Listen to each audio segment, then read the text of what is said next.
प्रिय बच्चों, आज हम मजाक में मैथ सीखेंगे, वो भी मैट्रिक का एनसीईआरटी माध्यम से। हम लोग एनसीईआरटी बुक के माध्यम से इस क्वेश्चन को सॉल्यूशन देखेंगे बहुत ही आसान तरीका से। ठीक है, आइए हम देखते हैं। 135 और 225 का एचसीएफ निकालना है, लेकिन इसके लिए यूक्लिड विभाजन एल्गोरिथम का इस्तेमाल करना है। आइए देखते हैं। सबसे पहले हम 135 और 225 वही विधि का इस्तेमाल करेंगे जो हम बचपन से जानते हैं। नहीं, पहले हम इसको 1 से लगाएंगे तो कितना होगा 135, फिर 5 में से 5 जाएगा 0, और 12 में से 3 गया तो 9, और U1 से 1 समाप्त। उसके बाद लाएंगे 135 को, फिर कितना एक मरतबे लगाएंगे 90, फिर 5 में से 0 जाएंगे 5, 13 में से 9 जाएंगे तो 4। इसी लाइन को आगे करते हुए इसको लाएंगे और ये 90 हो गए, तो 45 2 जा 90, और इस तरह से 0 से 0 कैंसिल और 9 से 9 कैंसिल। तो हम लोग बचपन से जानते हैं कि ये एचसीएफ कितना हो जाता है 45। इसी को हम अब यूक्लिड में इसको ट्रांसफॉर्म कर सकते हैं। कैसे, तो ये देखेंगे। जैसे 135 और 225, 135 और 225 में जो बड़ा हो, एग्जाम्पल के तौर पे बड़ा कौन है 225, तो 225 को हम लोग लेंगे तो 135 और गुना 135 गुना कितना 1 प्लस जो रिमाइंडर है इसके लिए 90 है। अब इस 135 को यहाँ पर लिखा जाएगा और फिर जो है 90, और इसमें गुना कितना से करेंगे 1 से, 90 गुना 1 और बट्टे इसके लिए शेषफल 45 हुए। और उसके बाद ये फिर 90 को हम लोग यहाँ लाएंगे और इस 45 को कितना से गुना करना है 2 से करना है। तो 45 को 2 से गुना करेंगे तो शेषफल कितना आएंगे, कुछ भी नहीं, यानी शून्य शेषफल आएंगे। इसी जगह पर जब शून्य शेषफल आ जाते हैं तो हम अपनी कार्य प्रणाली को रोक करके और आगे का स्टेप लिखते हैं। चूँकि अशून्य शेष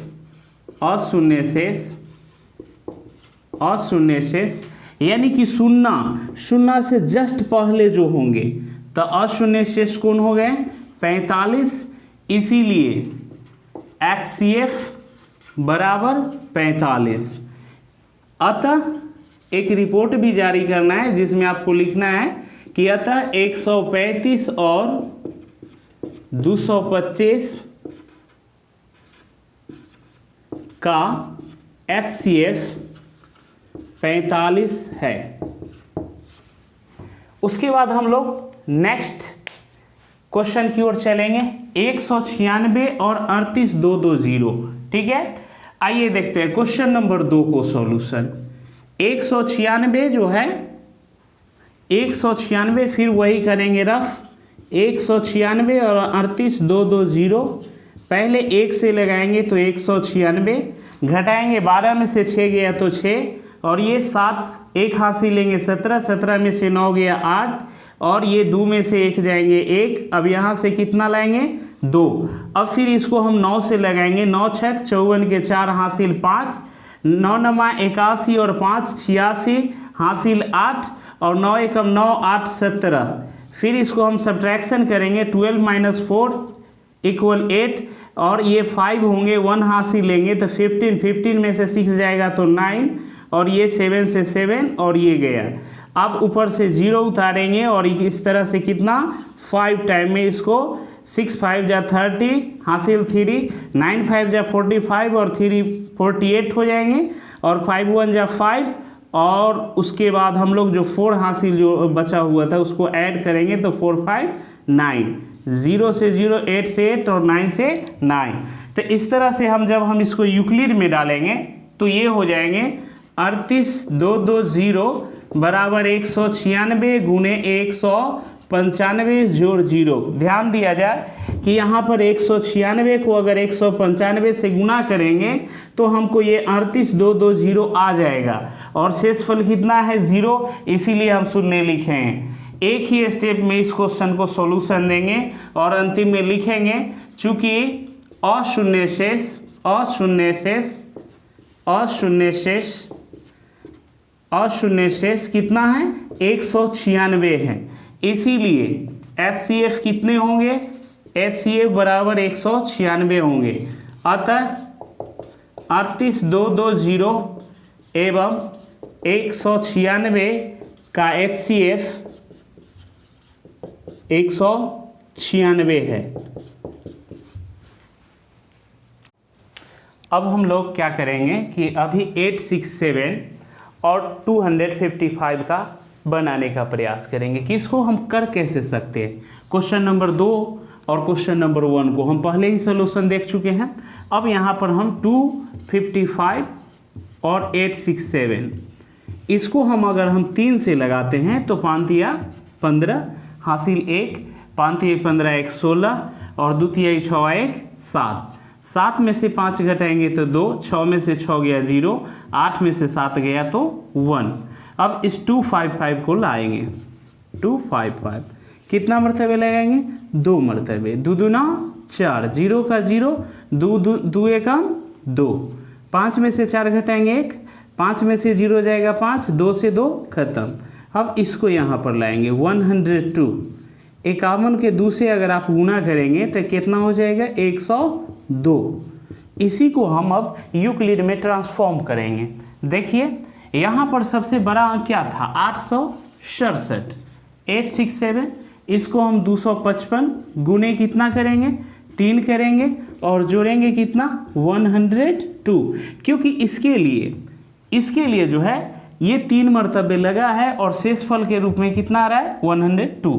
अब ये 255 जो है इसको हम यहाँ लाएंगे और ये जो 102 है इसमें कितना से गुना करना है 2 से गुना करना है और फिर इसमें जोड़ना कितना है 51।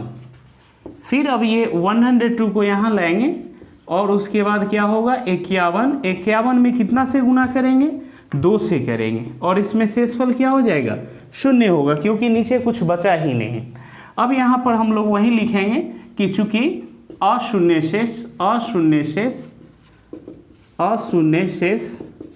51 है, इसीलिए HCF 51, अतः 867 और 255 का HCF 51 होंगे।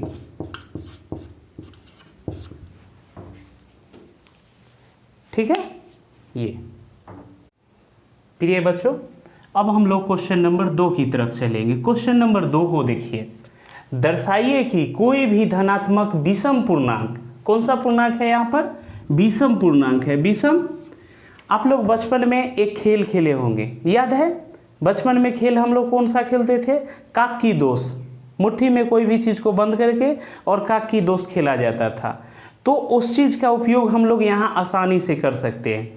जो उस समय हम काक की दोष खेलते थे वही काक जो होता था ना, वही आज के डेट में विषम संख्या है, और जिसको दोष कहते थे या दोस्त कहते थे वह क्या होता है सम संख्या होता है। तो जो वहाँ काक समझते थे दरअसल यही है विषम पूर्णांक। अब यहाँ पर देखिए एक क्या है विषम पूर्णांक है, उसके बाद आपको 3 दिखेगा यह भी विषम पूर्णांक है और 5 भी विषम पूर्णांक है। तो हमको साबित कर देना है या दर्शाना है कि कोई भी धनात्मक विषम पूर्णांक जो है 6q+1 या 6q+3 या 6q+5 के रूप का होता है, जहाँ q एक क्या है पूर्णांक है। आइए हम लोग देखते हैं। सबसे पहले हमको यूक्लिड विभाजन एल्गोरिथम को देखना है। यूक्लिड विभाजन एल्गोरिथम,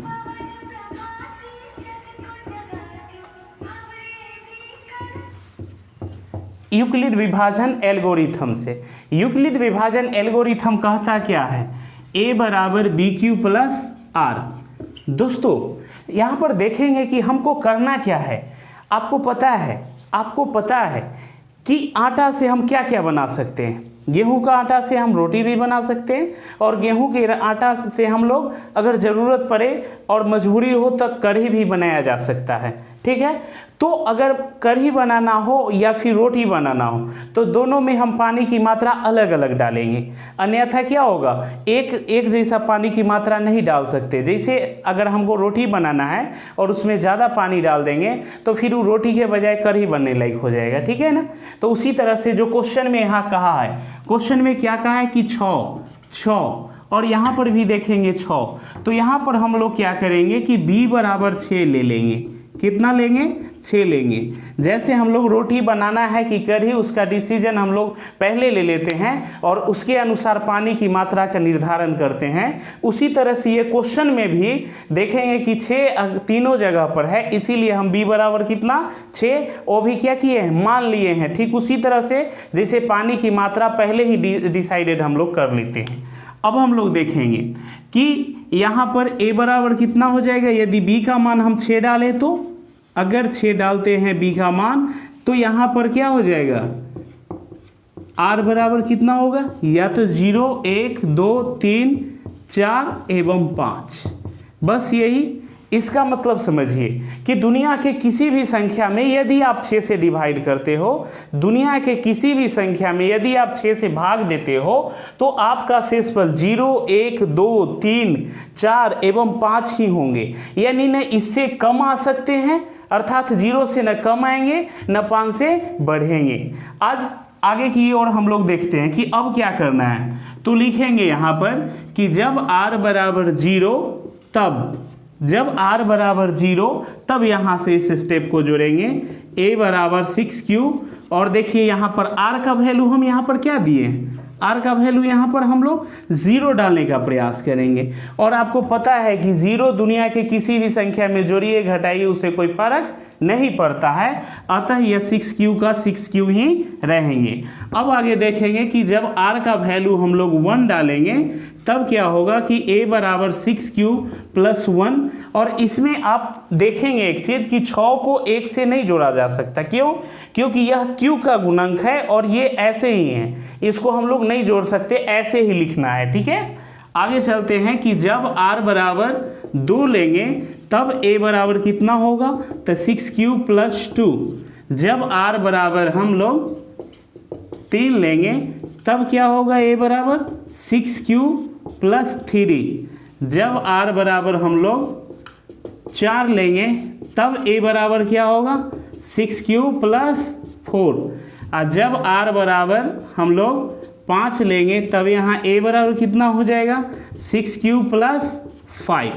अब इन प्रक्रियाओं में आप एक चीज़ ध्यान देंगे कि इसमें दोनों निकले हैं। जो बचपन में काकी दोस्त खेलते थे वो यहाँ पर भी है। यहाँ पर देखिए 1 क्या है, आप देखिए 1, 3, 5 ये काकी रूप में है, अर्थात विषम संख्या है। ये आपका विषम है, ये विषम है और ये तीनों क्या है, आपका विषम संख्या है, विषम संख्या। और आपका ये विषम पूर्णांक हो जाएगा, ठीक है, विषम पूर्णांक। और आपका जो रेस्ट जो बच जा रहे हैं वह क्या है, सम पूर्णांक। अब इसको हम क्लियरिटी के रूप में लिखेंगे कि चूंकि 6q प्लस 2 या 6q प्लस 4 कौन पूर्णांक है, सम पूर्णांक है, सम पूर्णांक है।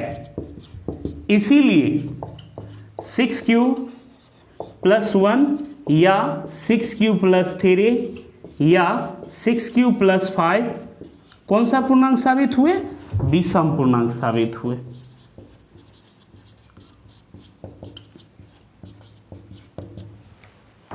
Thank you. हम लोग अब क्वेश्चन नंबर 3 को देखेंगे कि क्वेश्चन नंबर 3 क्या कह रहा है।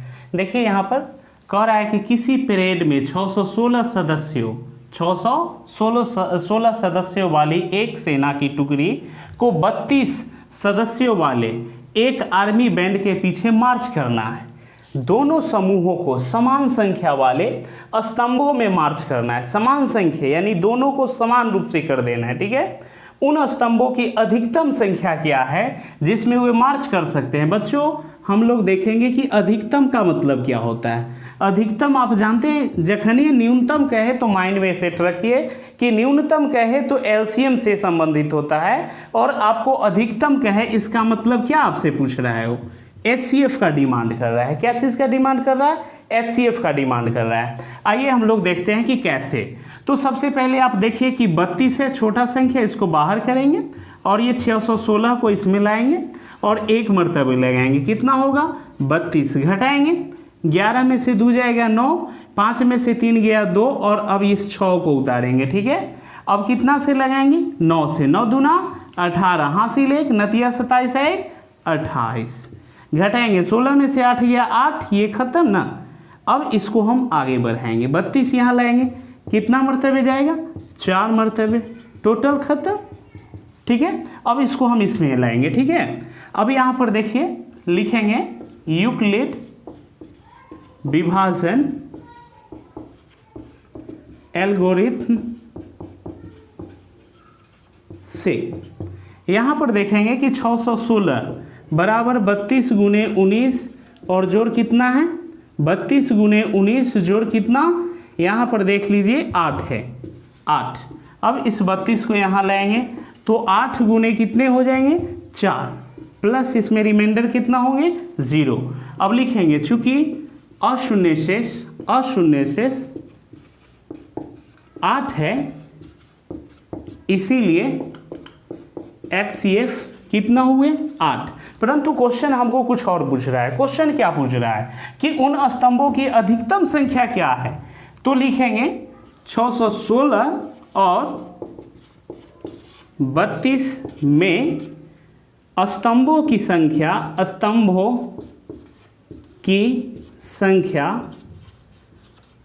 8 है।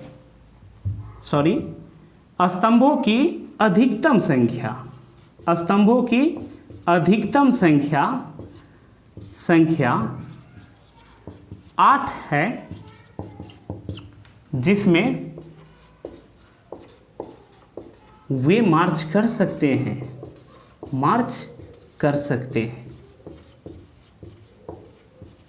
फिर हम लोग इसको देख लिए, फिर से समझिए।